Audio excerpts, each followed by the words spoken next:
সিকান্দ্রাবাদ থেকে মুম্বাই এলটিটি যাওয়ার যে দুরন্ত এক্সপ্রেস আছে সেটাই সকালবেলার ব্রেকফাস্টে কী কী দেয় সেটা তোমাদের সাথে শেয়ার করলাম।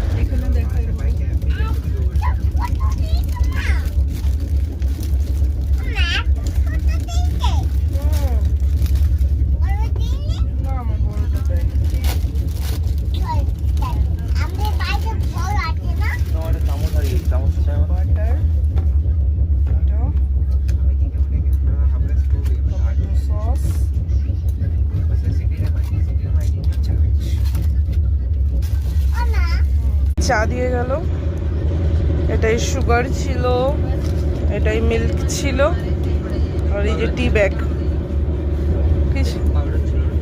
ও পাউডারটাও বলতে হবে? না না, গরুর দুধ দুইয়ে দিয়ে গেছে। এই এখনো রেডি করতে হবে।